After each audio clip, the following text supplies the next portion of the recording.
My name is Brad Knox, and welcome to my defense on learning from human-generated reward. This is all work that I've done in collaboration with Peter Stone here at UT, and a couple other projects also involve other collaborators, and I'll mention that when it's relevant. So the big question here to start out with is, what do I actually mean when I say human-generated reward? And what I mean is any communication of approval or disapproval, judgments of good or bad. Oh, shoot. Yes. Here you go. Thanks. Communications of approval or disapproval, judgments of good or bad behavior or behavioral outcomes, communications that intend to reward or punish, or something similar, something in this general sphere where I expect that lessons, algorithmic lessons about one of these types of communication will generalize to the other ones. And importantly, all these are going to be intuitively mapped to some real valued signal, some numeric signal that will be used by a learning agent. Human reward is abundant. So take this guy, presumably he's on a date, and let's say he's trying to judge his behavior, how well he's reaching whatever goals he might have. He has a lot of cues from this woman here, her smile, her eye contact, her touch, a number of other cues. And so all this information is available to him. And robots, likewise, are going to be around people. A lot of them are. And so there's a lot of information that robots can use to evaluate their own behavior and its effectiveness. And so it's very important that we develop the algorithms that rigorously use that information. In this dissertation, I narrow the problem a little bit to focus on human reward in a teaching scenario. So this is human reward that's being given with an intention to change behavior. So it's not like the smile example, but specifically given with an intention to change behavior. I see two main benefits to teaching with human reward. One is when a task is undefined, an end user can specify what behavior they want out of an agent. And so for instance, if this assembly line worker, they may have the same job as another assembly line worker, but the specific way that they want the robot to help them in their job will differ. And so by allowing people to teach with human reward, people who don't have programming skills are empowered to specify correct behavior. When the task is defined, the second benefit here, the reward can be used to transfer human task knowledge to aid the learning of this predefined task. As an example, this lawn mowing robot may have some sort of reward function, some objective function that tells it mow the lawn as fast as possible. But the person who's using the lawnmower robot knows their specific lawn. They know what directions may get the robot stuck and so on, and they can use the reward to aid that learning process. The research question that falls out of this is, how can agents harness the information that's contained in human-generated reward signals to learn sequential decision-making tasks? What I mean when I say sequential decision-making tasks is a task where a sequence of decisions needs to be made, and a decision at one point impacts what decisions need to be made later. I have this asterisk here for kind of a semantic clarification. I'm using reward as we use it in reinforcement learning, where it can be positive and negative values.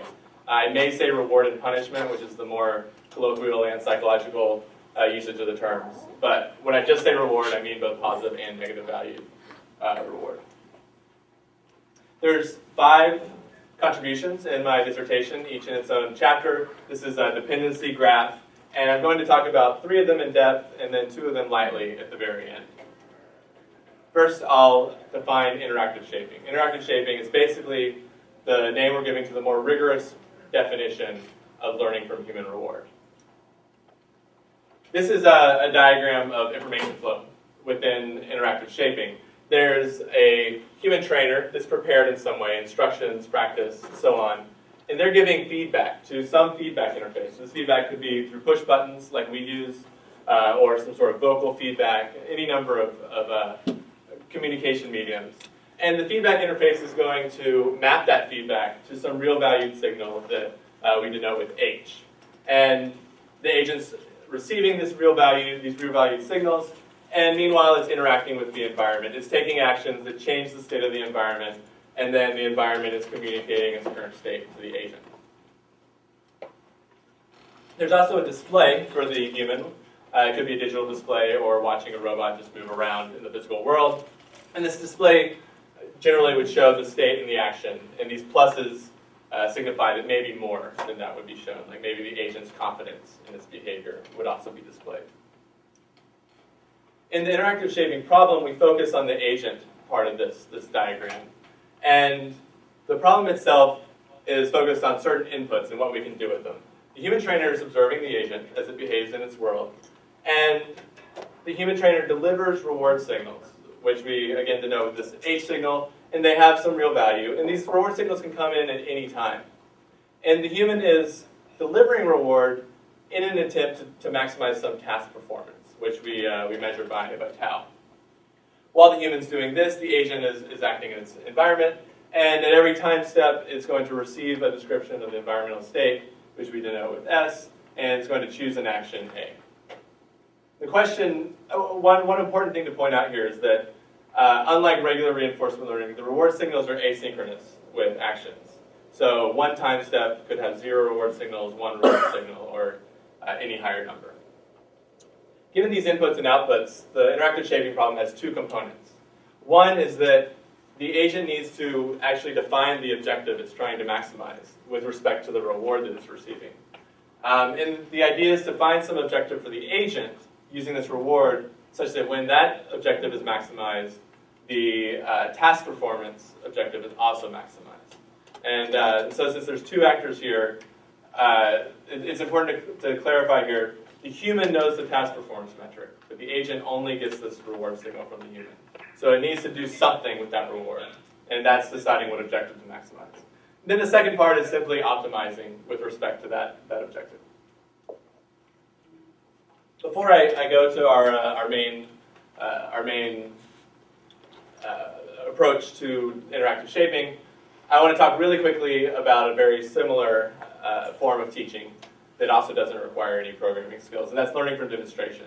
And the main difference between these 2 techniques is that interactive shaping involves numeric signals of feedback. And demonstration, on the other hand, involves giving actions, giving behavior examples to an agent. So given some state, the trainer says, take this action. And so the inputs is very different. There's also some advantages and disadvantages to each technique. 3 of them I'll mention. For interactive shaping yields information on the policy that's actually learned. With demonstration, the human's in control, and so the behavior they see is the behavior they're creating. But with interactive shaping, you're giving feedback on the behavior that's being learned. So you can actually, if there's bad behavior that's being learned, you can address that through the training process.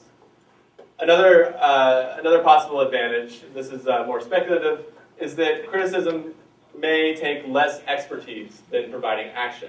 It's easier to judge whether behavior is good or not than to actually create that good behavior. And this is speculative, but I think it's fairly intuitive. A third one is, and this is I think a big one, is that with interactive shaping, a task can be specified. Depending on how you decide to do your objective function, the task can be specified, not just the behavior to solve the task. So someone might give reward when a goal is reached, and the agent can actually learn for itself how to reach that goal. And that can lead to behavior that's better than what the trainer actually knows, which is generally not possible in learning from demonstration. One big bone I'll throw to demonstration, which is a very powerful technique, is that it allows a policy to be directly specified. So it allows for some very fast learning because the human's saying, in this state, do this action. And that's a very direct form of teaching. Now I'll talk about our main approach, which we call TAMER. And TAMER's built on 2 main insights. One of them is that when a trainer is rewarding behavior, the trainer already has a model in their mind of the long-term impact of that behavior. And so, in a sense, we can consider a reward to be a full judgment of the desirability of behavior. And there's a little bit of an assumption here that they're rewarding behavior and not actually the outcomes, like reaching a goal or something like that. But that's the assumption that the TAMER makes, and I'll kind of step back and question later. The second insight here is that the trainer can give reward on behavior with a very small delay. Once the evaluation is made, they just need to physically deliver that evaluation through feedback. And so if you find an algorithm that can handle this small delay, then you can consider the reward signals to be fully indicative of whether behavior should be taken or not, in a myopic sense, where the agent doesn't need to think about long-term reward, but rather what reward will immediately come out of this action. And that's what TAMER does. Here's a diagram describing how TAMER works. This is a diagram you've maybe seen before of a typical reinforcement learning scenario where the agent is interacting with its environment. And this is the expansion to describe TAMER. There's a human now, and importantly, reward is no longer coming from the environment, it's coming from the human. It's delayed. And TAMER is composed of 3 modules. The first is a credit assignment module, and that handles the delay in the reward. And so I'll talk about what it does, but it processes the reward, kind of spreads it out among recent actions, recent state action pairs. And these create samples for a regression algorithm. And then this regression algorithm is a supervised learner module, and that's going to output a new reward model for every sample, every new sample that it gets. And the agent is acting this whole time. So for every time it needs to take an action, this action selection module is going to use the most recent reward model to choose actions. And since TAMER acts myopically to maximize the most immediate reward, basically all it's going to do is take the action that, given the current state and its model of human reward h hat, is going to maximize that prediction of reward. So the action selection part is very trivial, which is nice from an algorithm design standpoint. In other words, TAMER is reducing what appears to be a reinforcement learning problem to a supervised learning problem. And from a reinforcement learning perspective, it's setting gamma, the discount factor, to 0. Here's the first task domain that we implemented TAMER in. This is Tetris. And before training, the agent here is randomly choosing placements for the pieces. It's not choosing individual rotations and so on, but the final placement. And of course, this should look really awful. And here's a training session. I'm the trainer here, but in our user studies, I'm not the trainer. And this black box flashes green when a positive reward is given, red when negative reward is given. The interface is one button for positive, one for negative, and it maps to +1 and -1. And reward can be given to the previous placement. What the algorithm's doing is every time a new piece appears at the top, it considers every possible placement. And for each possible placement, it draws out state action features, basically numeric descriptions of how that placement is going to change the state of the Tetris board. And it plugs that into the human reward model to get a prediction. If I place the piece here, what's the prediction of human reward that I'll get? And it just takes the placement that its current reward model thinks will get the most reward. And you can see already, with very little training, it's doing a lot better than random. And here it is after 2 episodes of training. Again, by me, it's actually from this training experience. And you can see that qualitatively it's quite good. And Bradley, the maximum delay there is one move, one placement? Yeah, right. So I'm about to mention this is kind of our hack version of how to handle delay. And for the other domains, we have a more rigorous way of handling it. In Tetris, it's kind of conveniently set up so that you can tell people just to reward the previous placement, and they sometimes have a little trouble at first, but they can do it. But generally, we want something that's more, less tied to the task and the timing of the task. And so what we do with all the rest of our implementations, and is the current approach now, is we first define a probability density function over the delay in feedback. So given some event at time 0, there's a probability that feedback will happen at some Brett time. wants to mute his line until he has a question. Okay, we're gonna load. No, he needs to mute his He needs to line. mute it on his side. Oh, you're being recommended to press the mute button on your side until you have a question. Okay, great. So we have the probability that feedback will come. But the agent's perspective is actually this backward view here, where it knows when the feedback comes in, but it doesn't know what event the feedback's targeting. And so we're going to define a PDF, the probability density function, from that perspective. And this is the one we actually end up using, a uniform distribution from negative 0.8 seconds to negative 0.2 seconds. And the way we spread credit from reward to the past time steps is for each time step, here's one possible time step. We take the start and the end time of the time step, and we take the integral of that time step for this probability density function. And that's going to get its credit. And so all the time steps in the past, their credits are going to add up to 1. And so we're basically dividing up the reward. Because what we do with that credit is we increment the label for that time step, the reward label for that time step, by the value of the feedback times the credit. So to give an example, if there's 2 time steps and each gets half of the space here, a credit of 0.5, and the value of the feedback is 3, that means we're going to increment the label for the sample that's coming from that time step by 3 times 1/2 for each of those 2 time steps. So each of them get 1.5 increment. And also, even though our interface is somewhat simple, +1 and -1, we can have a large variety of intensities of reward because someone can push feedback really quickly, and so one time step can get credit from multiple feedback instances. And that's implemented on all of these domains. We have 6 domains that TAMER has been implemented on, and that's Tetris, these 4, plus a grid world task that I'll introduce later.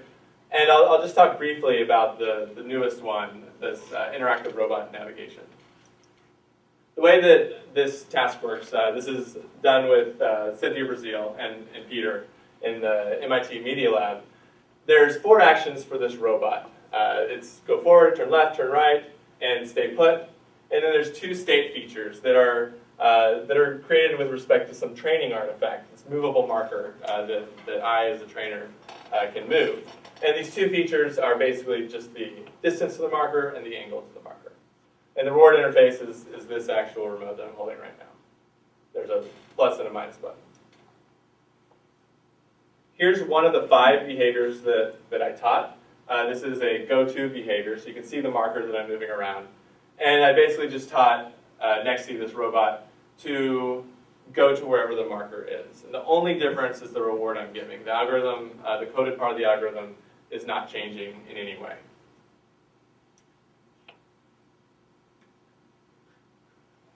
Is the marker on your shirt there? Yeah, no, I'm holding it on. So yeah, you could also use it as like a follow behavior. Here's another one. This is also a form of, you can consider it a control interface. And here, if the marker's behind Nexi's back, she moves forward. Behind the right shoulder, turns left.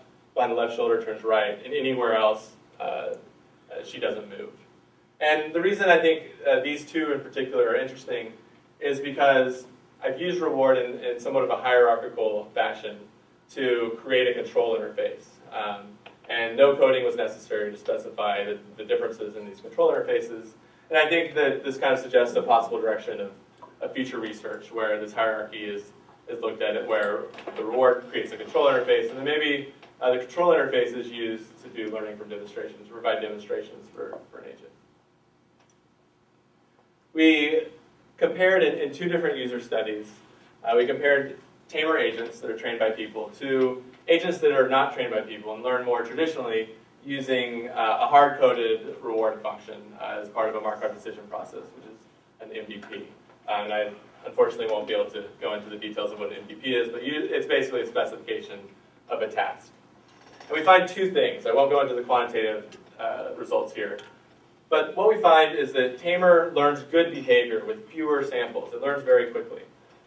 Given enough time, though, the learners that use this MVP reward, this hard-coded reward, can equal or surpass TAMER.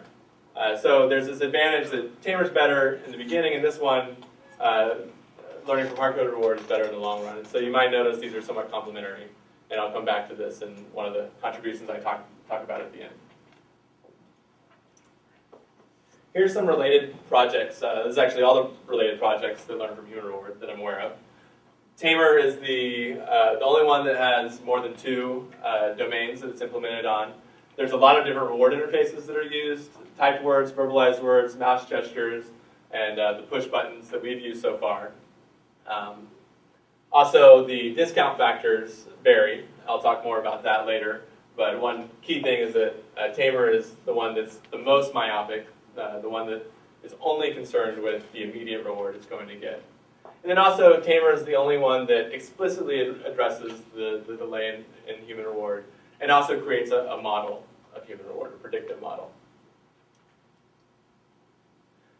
Now I'm going to step back. So TAMER kind of uses some insights and assumes one objective, this myopic objective for learning from human reward. And so I'm going to take a step back and consider the space of objectives within kind of a reinforcement learning perspective, and compare them and see what the consequences of specifically different discount factors are to the ability of an agent to be trained.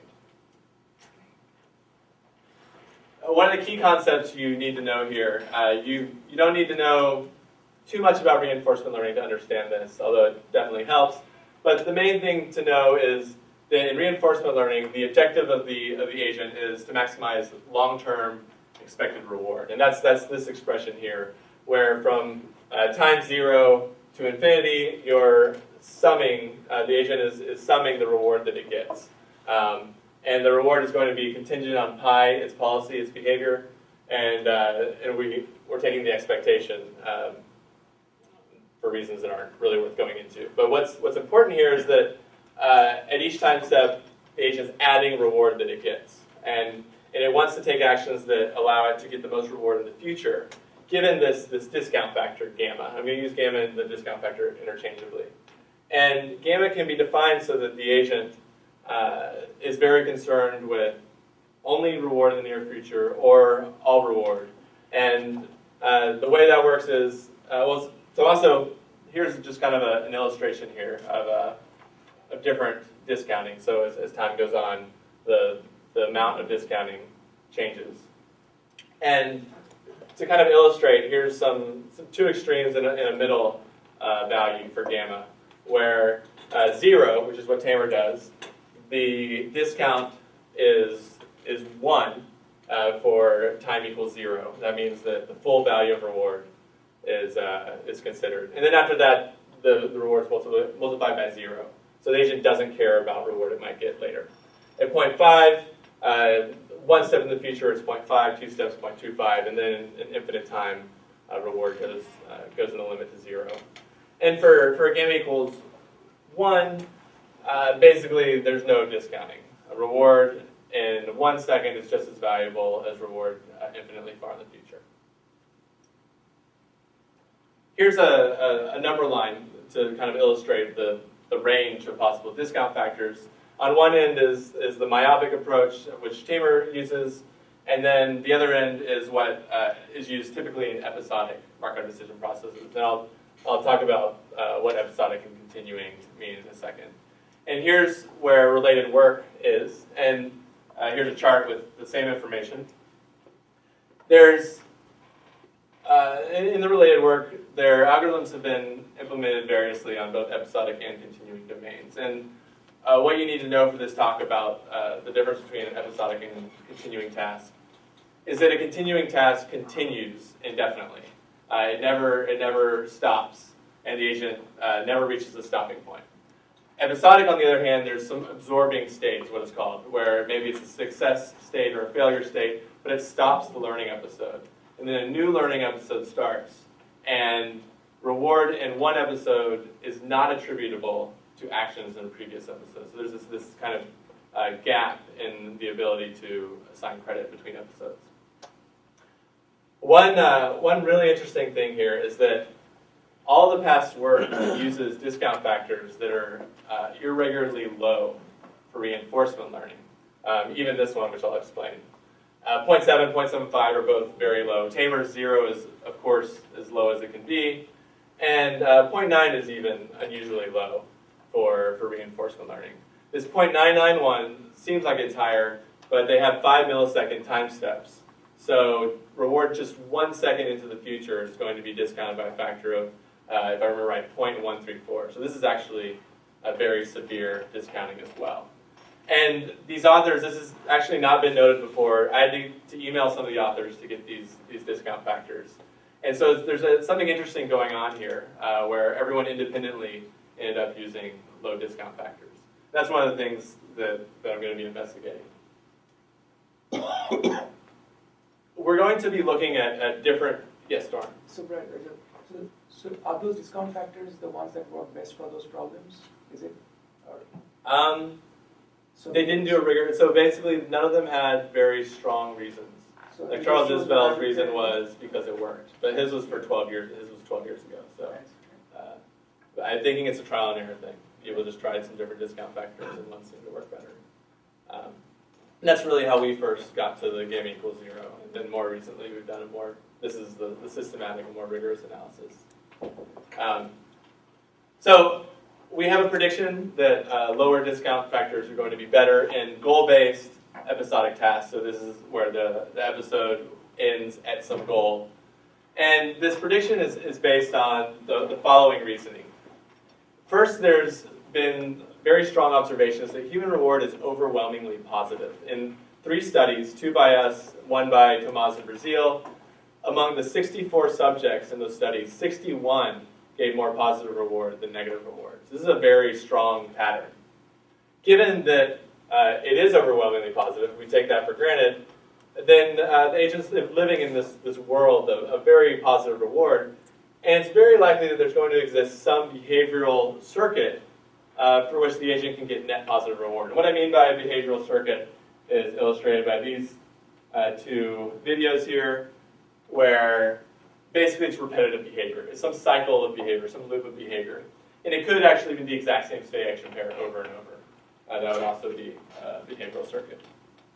And if there's just one behavioral circuit for which doing the circuit has reward that adds up to a positive value, then if the agent is learning with a gamma of 1, which is the normal gamma to use for an episodic task, then every single state action pair in that circuit is going to have an infinite value. And given that, the agent is never going to the goal unless it's through some random aspect of its exploration. Basically, getting to the goal represents a cessation of reward, which turns out to be a big penalty in this reward-positive world. And no matter how much reward the human gives for getting to the goal, it's a finite amount of reward. And it's not going to be able to compete with this infinite value. And so the complete opposite of what the trainer is trying to do is happening just because they're fairly positive in their reward. This is also an issue in the document. I talk about why it's an issue for gammas of less than 1, but still high ones like 0.99 and 0.9. And because of this, we do predict that in goal-based episodic tasks, the lower discount factors are going to be more effective. There's a couple experiments we do. I'll talk about one of them. And what we do is we create a markup decision process. And I regret I won't be able to go into the details, but this represents the possible states, possible actions. This represents a function, a transition function for how states change when actions are taken in them. This is a distribution over possible start states for each episode. And then there's the reward function and the discount factor gamma. And what we're going to do is use the model of human reward as the reward function. Yes? Did you try somehow removing the positive bias from your feedback? So that comes up a lot, where we could just add negative reward. But even though our examination is focused on goal-based tasks, we want to make sure that we're not in any obvious way restricting the agent from learning other types of tasks. So like, for instance, like the cart pull task, if you're familiar, is about balancing a pole on a cart. Basically forever is the goal. Right. And so in that case, if you added a lot of negative reward, it would really just want to die as fast as possible. So you'd be adding in extra information that's kind of task specific. Anything like perhaps weighting negative, any sort of negative feedback more heavily than.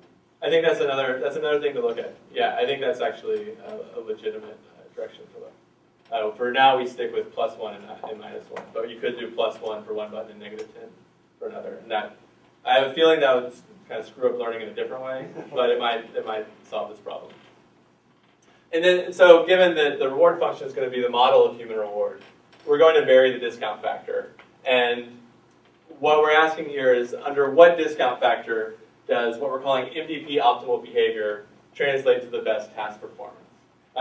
This is an important question for you to understand, so I'll kind of rephrase it. Like I said before, there's this task performance objective that the trainer has, and the trainer is trying to maximize. And then the trainer is giving some reward, and the agent has to decide what to do with the reward. And setting the discount factor is a way of the agent deciding what to do with the reward, how it should be maximizing, what it should be maximizing. And so what we want is an objective for the agent, that when the agent maximizes that objective, it's also maximizing the task performance metric that only the trainer does. What we do for designing the agent is we have the human giving reward as usual while the agent's acting. And then we use TAMER only to learn the human reward model. TAMER is not taking actions in the myopic way it normally does. And what this does is it creates a markup decision process that is changing each time the model is updated. And then we want to do reinforcement learning on the current MVP and see how that affects the actual task performance. The task that we run in our experiments is this simple grid world task. There's a start state and a goal state. The task is run for 5 episodes or 300 time steps, whichever comes first. And what that means is if 300 time steps happens, that's a failure because the trainer didn't manage to get the agent to the goal 5 times. So it's basically they're out of time. And then we run 7 to 10 trainers for each of our discount factor conditions. There's 5 conditions there. Here's a quick video just to give you a better intuition of a almost flawless path to the goal. And we tell the trainers that they're controlling a Kermit bot to get to water. The reinforcement learning algorithm is value iteration, and the version we use sweeps across the states once per 20 milliseconds. So every state gets a temporal difference back up through value iteration every 20 milliseconds. And time steps are 800 milliseconds, so that means we're doing 40 sweeps for every time step, for every potential change in the reward function.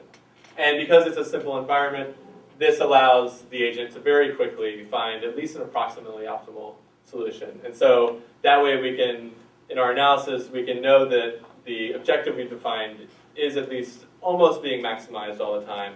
And so really the difference in results is going to depend on the objective itself, not how well it's being maximized. We ran these experiments on Mechanical Turk, Amazon Mechanical Turk. Here are the results. These are success rates. The x-axis is the 5 different discount factors that we tried. Remember, 0 represents 10. And we divide success into 3 categories. There's the darkest colors, the agent gets to the goal 5 times. The middle color is that they reach the goal 1 to 4 times.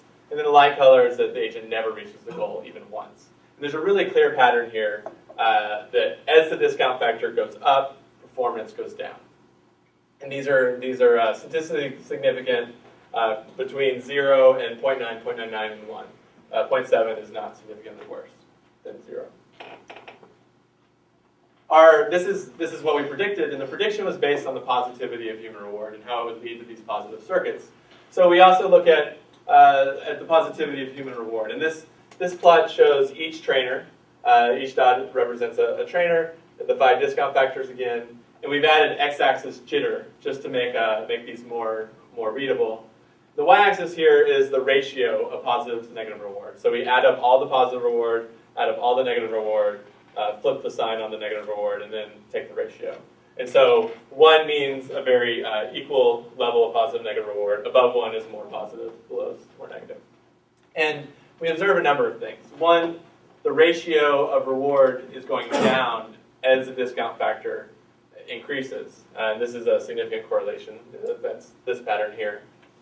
We also notice that in any one given condition, the successful trainers, which are the darker colored trainers, give more negative reward than the unsuccessful ones. And in fact, we're able to draw these horizontal lines that in each condition separate the complete failures from the partial and full successes just by the reward ratios. This is a surprisingly clean result here as well. We also found that 2/3 of the subjects gave more positive reward than negative reward. And 83.3%, or 5/6 of them, created positive circuits. half of the ones that gave more negative reward still create positive circuits. And so this really verifies that these positive circuits are prevalent and are a problem. And we know that if there's a positive circuit, it's going to be a huge problem for high gamma in an episodic task. So really the question was, what do they exist? And here we're showing that they are very common. So discount factor of 0 is really successful in this experiment. That's what TAMER does. Can we pat ourselves on the back and go home? The answer, of course, is no. That's because there's an alternate hypothesis for how we could address this positive circuits problem, and that's to not use an episodic task, to use a continuing task instead. And the intuition here is that the goal is a penalty in a goal-based episodic task. Getting to the goal means the agent can't get any more reward. And so if instead we convert it to a continuing task, when the agent gets to the goal, it can immediately start accruing reward again. The way we do that, we want to use the same task to make it comparable. What we do is, this is kind of a representation of the end of an episode and the start of a new episode. And basically we link the end and the start by one experience transition. So now the agent experiences from its final state action pair a transition to the start of the next episode. And what this does is it allows reward in one episode to be attributed to actions in a previous episode. And so no longer is getting to the goal a penalty. Then we repeat the exact same experiments. Here's the results. These are the old results for episodic. The big takeaway here is that there's no longer a pattern where higher discount factors result in lower performance. One is kind of a special case here. Discount factor of 1 is not actually used in continuing tasks. So it's questionable whether we should have even run it, but we kind of wanted a continuity between the experiments. But this pattern's gone now. We also can look at the reward positivity. And again, most of the patterns that we saw before are gone. Ignoring the special case of 1, we no longer see reward going down as the discount factor goes up, or that the more successful trainers give more negative reward. That's not a pattern anymore. We do still see a lot of positive reward, though. And we didn't check these for positive circuits. It was really convenient before, when we were looking at episodic tasks, that the results were clearly in favor of one discount factor. That gives clear guidance. So we're kind of in it's nice that we have more clarity about what's going on, and continuing tasks can kind of take away this problem to some extent. But now there's no clear guidance about what discount factor is best. And so another way that we can kind of differentiate them is asking what else might be learned besides just the success on the intended task. And one big difference between high discount factors and low discount factors is that with a high discount factor, where future reward is valued highly, in theory, the trainer can communicate the task, and not just the behavior that they want. And with a discount factor of 0, all they can do is communicate that behavior. And so that's in theory, but they don't have to. There's reward functions, even with a gamma equal 1, that just communicate policy. So we asked, did this actually occur in practice? Can an agent with a high discount factor use the reward it received to exhibit some knowledge about the higher level task and not just the behavior that the trainer wanted? We test this in 2 different ways. One is we take all the successfully trained agents from each condition, and we have them start, instead of from that S grid cell, we have them start from these 10 red cells. And the idea here is that they're not going to have gotten as much experience in these cells that aren't part of the optimal path to the goal. And so we're really asking, can the agent find its way to the goal in areas that it may not have even experienced? And as we would expect, or as we hope, the success rate for getting to the goal goes up with the discount factor. And again, this is kind of the special case. So 0.99 is all the agents in that were able to get to the goal from all 10 starting states. Another test we do to see whether the task was communicated is we block the optimal path. So there's a wall here, And we leave the human reward. We take the human reward model that was trained at the very end of training, how it exists at the end of training, and we change it just by any transition that goes into this wall. We make the model predict a reward of 0, just because that transition was never experienced by the trainer. And then we ask which successfully trained agents can still get to the goal. And what we find is that in the 0.99 condition, 4 out of the 8 agents are able to reach the goal, and no other agents reach the goal. So maybe with more training, a higher amount of agents would have been able to reach the goal. But again, this is a very strong comparative result for a gamma of 0.99. Both of these show that, to some extent, the task was communicated. When the actual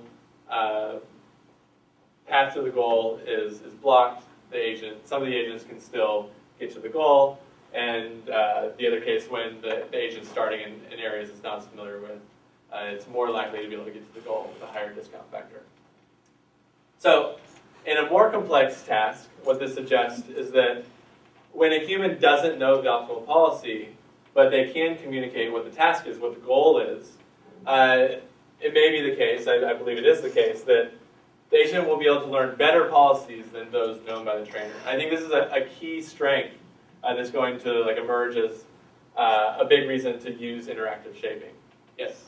In those 4 agents that did make it to the goal once you instructed it, what's their behavior look like? Is it randomly? That's a good question. I don't know. Yeah, I didn't investigate specifically. I can say more on that, but I'll talk to you after. Sure. It doesn't completely address your question anyway, but I can say more on that. So I think this is one of the biggest promising aspects of interactive shaping, that if we can use higher discount factors, then the agent may be able to learn behavior that's better than the trainer is even aware of. That's not something that learning from demonstration can do. There is one disadvantage that I've run across in preliminary work, and that's that in complex tasks where the reward function is changing, as it is in our scenario here, the policy that the agent is actually acting with is going to be farther from optimal than it is in our really simple grid world task, where the agent can very quickly do tons of updates on the states.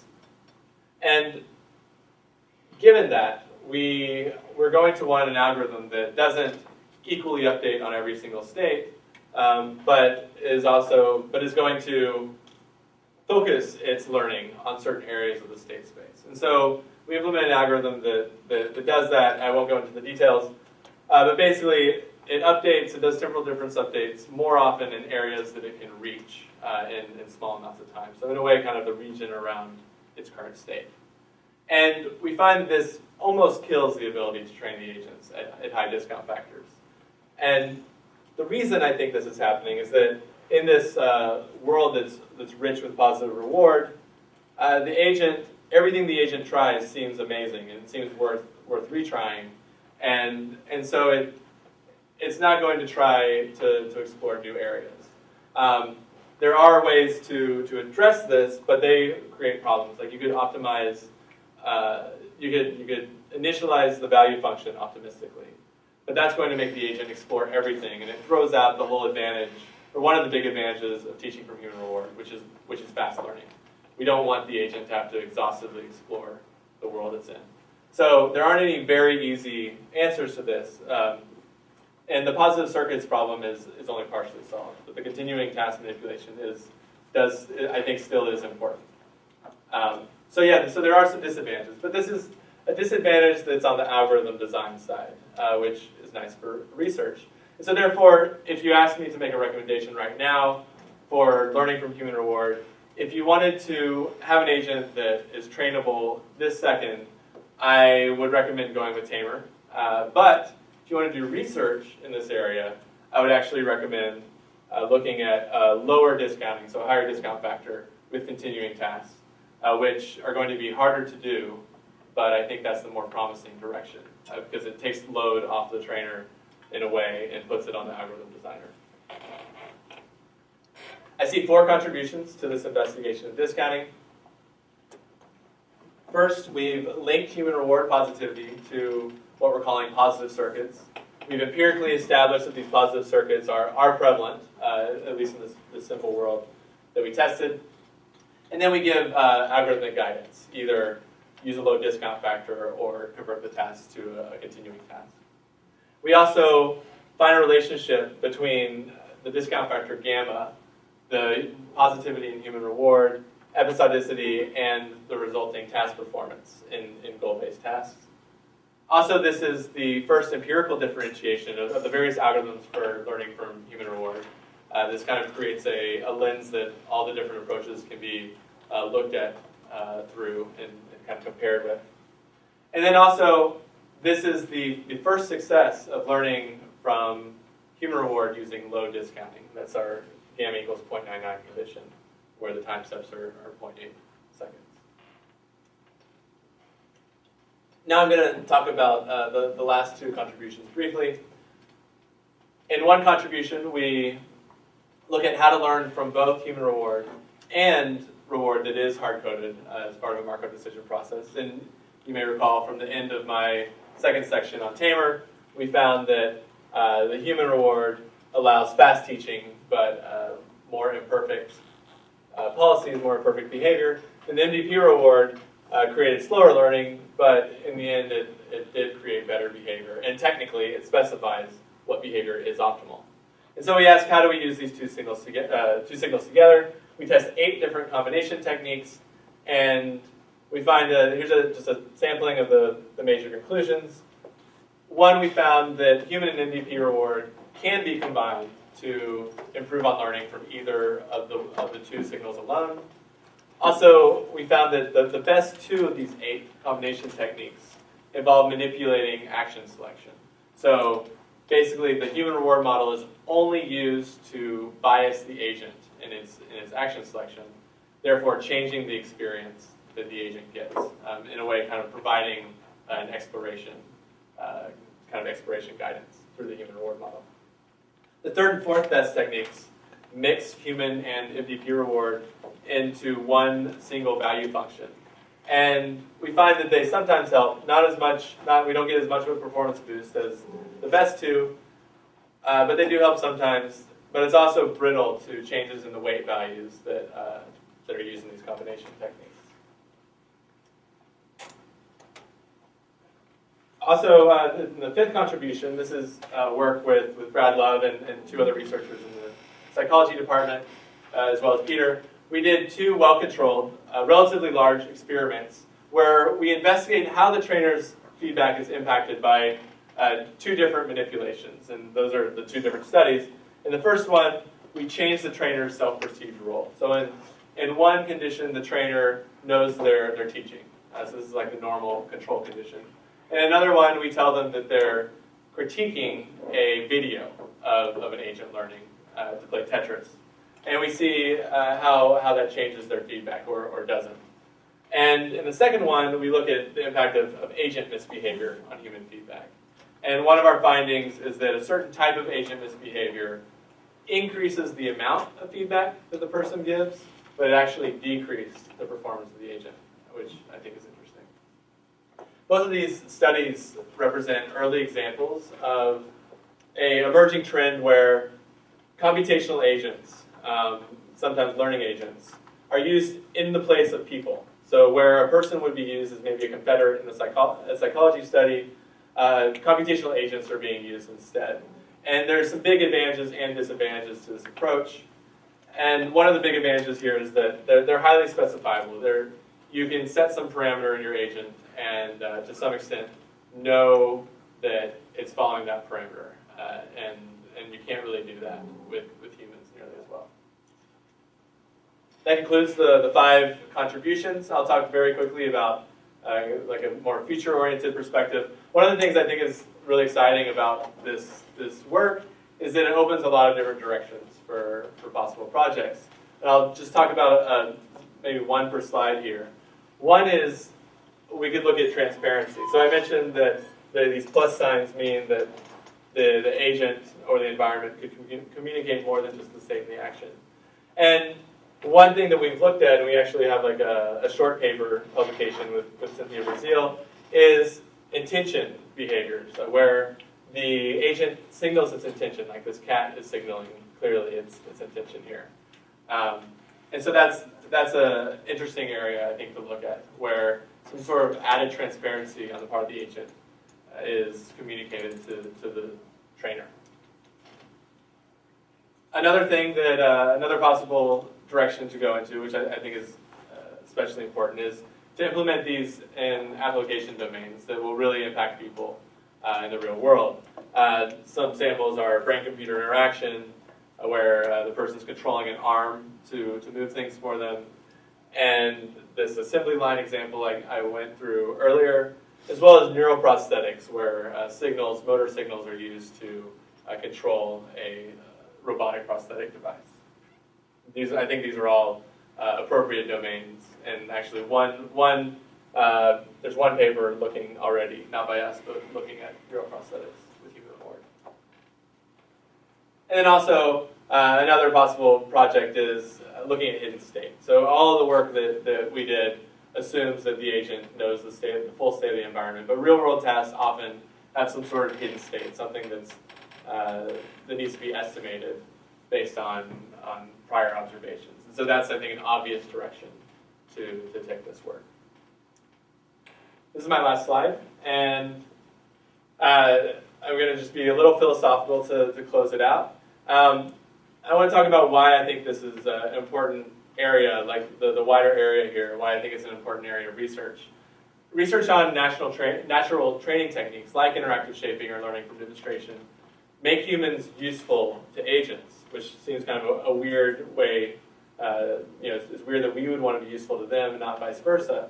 But it increases the people's control also of the agents, and it increases potentially their understanding of the agents through the interaction training. They get a better understanding of what an agent might do.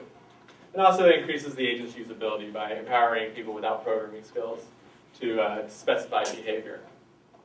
And to be fairly speculative, I think the path of artificial intelligence progress is I think it's definitely going to progress. Even if everyone in this room quits their research, it's going to keep progressing. But I think the direction is somewhat open to the course of its progress is open to our influence. And I think that direction of progress is going to be dependent partially on what information algorithms can actually effectively use. And if we can learn from human reward and other natural, easy-to-give signals from humans, then humans will be an important part of the productivity gains that these agents and robots more specifically create. And I personally think it's extremely important that we are able to have robots learn from humans and have humans be useful to robots.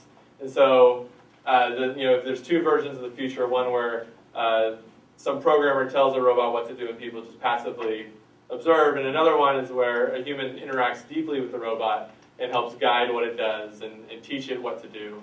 I think the latter one is much better because it creates a stronger role for people and makes sure that we're part of the productivity gains of artificial intelligence.